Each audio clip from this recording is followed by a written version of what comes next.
Welcome back to another episode of Phrasing FM, where I talk about languages and my experience building a language learning application called Phrasing. Today, I want to talk about one of my experiences learning a language. And this is something that I think everybody who has learned a language will experience, but it's something that I never really see articulated. And personally, I think this is something that I would like to try to avoid. It's something that I'm trying to figure out how to avoid with phrasing.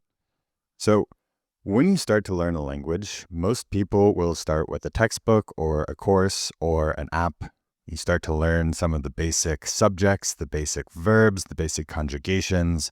You learn maybe genders, cases, tenses, whatever it is that works, that applies to your language. And you slowly start to build this up. And you start to construct this idea of the language in your head to the point where you can actually go to people, have a thought in your head, and break it down and word by word combine it into a sentence. You can, really slowly, really deliberately construct sentences. And you keep learning and you keep studying and you get better and better and better at constructing these sentences to the point where you can almost have a conversation. But native speakers, natural content, it always kind of feels out of reach. And if you stick with learning a language long enough, eventually you stop doing this. You stop constructing these sentences in your head. You stop conjugating in your head. You stop worrying about the gender of every single word because it's just the gender of the word. It just comes out. It becomes effortless. It becomes thoughtless. And so I feel like there's this middle stage in between learning a language that doesn't really have a name. And in my head, I call this learning the Proto-Language. Now, linguists would probably really disagree with this term because Proto-Language already means something else. But in a personal sense, it is kind of your proto-language, your proto-version of this language that you'll eventually learn. And I personally don't feel like this is necessarily the fastest way to learn a language. What I mean by that is that it's not that you start from no language and on this straight line to speaking a language fluently, there's this point in between where you are speaking this proto-language. I don't think you need to learn this proto-language and just learn to do it so fast and so good and so comprehensive that all of a sudden it becomes effortless and fluent. But instead, I feel like this proto-language is kind of a detour. To me, in my head, it's almost like 3 points on a triangle where you're starting this proto-language and fluency. And so it's vaguely in the direction of where you want to go, but it's just as much work to get to this proto-language as it is to get away from this proto-language and into natural speech. And in some definitions, this already exists and is talked about with the difference between language learning, like learning from a textbook with rules, versus language acquisition, which is just learning through exposure and with content. But personally, I find language acquisition to be horribly inefficient. If you're just doing immersion learning, it takes thousands of hours to get to a, vaguely passable level of the language.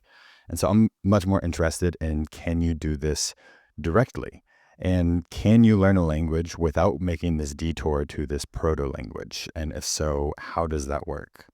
And so one of the things I've built Phrasing to do is to handle this specifically. I use, phrasing works with native level sentences. They're meant to be long and complex. Some of the first sentences that I'm adding to them have the subjunctive case in them. Subjunctive isn't something you learn until multiple years into your journey normally when you're studying a language. But with phrasing, you just add fully complex, fully native level sentences, and everything is explained in detail. And you're not expected to open up an expression for the first time and learn all the different tenses and map everything out and get a really good understanding of it.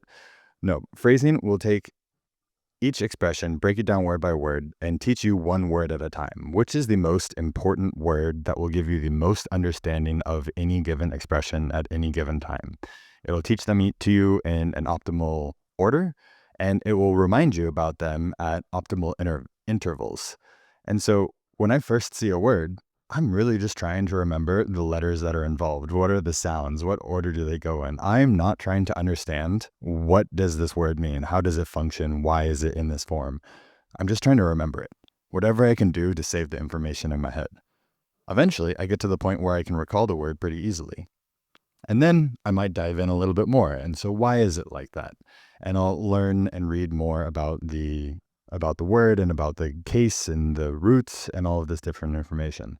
And as I'm going through and learning more and more of the language, I start to see multiple forms of this word. And so why is this one in this form? And why is this one in that form? And, this is in this case and this is in this gender. And I'm very vaguely starting to create a map in my head. I'm never worrying about breaking it down and what are the rules and how do we do this.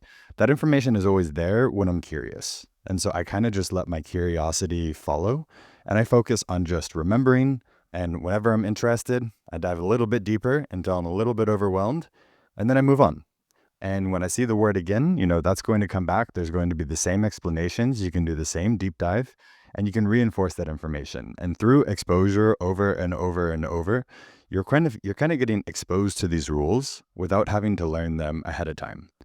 One of the things you might notice when you're speaking speaking with a native speaker of another language is that if you ask them what case that is, or why is it conjugated like that, or why is it in that tense, most of the time, they don't even know what you're talking about. They don't even know the grammatical terms that you're using. They don't really know the difference. They don't know why it is that way. That's just the way it is. And so, it's clearly not a requirement that you understand these rules in depth before you learn them. Now, I think it's really helpful to learn these things. I don't think it's something that you should put your head in the sand. And if a native speaker doesn't know it, then I don't need to know it either. But instead, just don't start with that. Let that come. Let that serve as an explanation to you. Let that serve as anchor points where you can save this information, but don't let it be the information that you're saving itself. And so phrasing is still a new application. I'm learning a bunch of different languages with it, but so far it's been working remarkably well. For languages like Turkish with all of the agglutinative particles, I don't know all of the different ways to conjugate in all of the different forms. I don't know all of the different agglutinations there are. I'm not even sure I ever really memorized the vowel harmony and which vowels go with which vowels. I know it's been explained to me by a friend of mine once, but I didn't really save that information. But now, already, I can pick that up. If I make a mistake, I can recognize that and say, I forgot to do the whole vowel harmony there. That makes sense because this vowel goes with this vowel. Or I can see a new word, and before I even read the explanation, I'll say, okay, that looks like this part, this part, this part, and this part. So it's probably, I think that's the ability, and that's the past tense. That's the reported past tense, though. And then I'll go down and I'll read it. And, I'm getting more and more correct with that as I go on. So I'm hoping that in this manner, I can avoid this proto-language step. It does mean that it'll take longer before I can produce a language. But in my experience, when you're speaking in this proto-language, you're never really having a conversation. You're just practicing. It's mental exercise. And it's also kind of mental exercise for whoever you're talking to. That doesn't mean it's not valuable. And if this is how you enjoy, if this is one of the things that you enjoy in a language, or if you're at this stage in your language learning process and you're really excited, you should be. It's a lot of fun. It's really cool just to be able to create sentences in another language and to be able to converse and communicate ideas and just kind of get a feeling for the language. However, if you've learned a language a couple different times, then maybe this is also getting a little bit tiring to you. Maybe you're comfortable in a couple of your languages and you start learning this new proto-language and you just realize that you're not, this is not the direction that you're going in. Like, I learned the Dutch proto-language when I started learning Dutch. And then I lived in the Netherlands for many years, and I have forgotten all of that. Like, almost all of my Dutch now is just the natural Dutch that comes out of my head, that comes out of my mouth. It's what I hear. And sure, I'm sure I make more mistakes, but I'm able to converse no problem. If I need to call a doctor, if I need to call a receptionist, if I need to talk to Dutch people, there's no problem in communication. And, the times that I actually find problems is when I try to break things down because I overthink something and wait, which word order does this go in and how does this conjugate? And is this a strong or a weak verb? Is this Dutch doesn't really have gender. It has gendered and ungendered, but it doesn't really have genders. And so is this a gendered or an ungendered word? Does this need to conjugate? Once I start to think about these are when I get really clogged up. And even though I have this information in my head, the moment I try to access it, it's actually a hindrance to my language. And that's every single time this happens, it just makes me think that this third step on the proto-language triangle is even further away from this direct line. So that's really it. This is a huge concept in phrasing. It's another theory of mine, and it's something that I'm really trying to dispel or avoid with phrasing. One thing I do want to mention, if you've made it this far, is when using phrasing, a lot of times when I see a new word, it's overwhelming. I'm just trying to remember the words, and I won't try to read the explanations. That happens all the time. However, a lot of times, if I see a new word and I read the explanation, I will remember that word for so much longer. A lot of these explanations, they'll break it down into a really concrete way. It gives you something to hold on to. I know, for example, in Spanish, I don't know how the subjunctive case works in Spanish, but I know that one of the verbs, when it comes up, it's in the subjunctive case. And that just, I don't know what it is about knowing that. I read that, I saw it, and I can remember, okay, this is how this is conjugated in the subjunctive case. I'm not worried about why exactly it's like that, what in the sentence is triggering that, what all the different conjugations are, how is it conjugated if it's not in the subjunctive case. But just having this little pieces of information to hang your hat on, so to say, is really, really helpful. So if you're using phrasing, if you're trying it, give it a go in both ways. You can breeze through your reviews. If you see a word and you're just struggling to get the letters in the right order, you can just do that.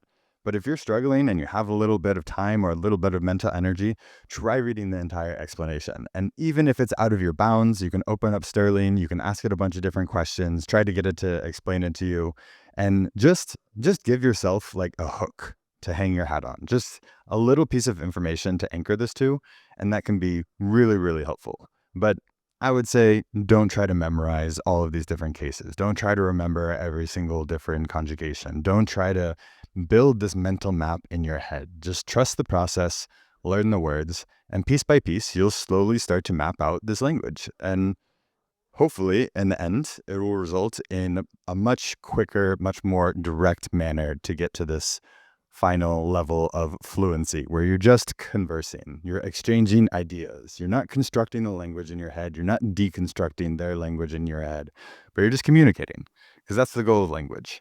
Language is the medium, not the message, and we should be focusing on the message as much as possible. So, quick episode for today, but that's what I got. To any linguists listening to this, sorry for stealing the use of proto-language, but maybe we can come up with another better word as time goes on. But for now, that's how it lives in my head. And hopefully, phrasing will help me avoid that in the future. Ciao.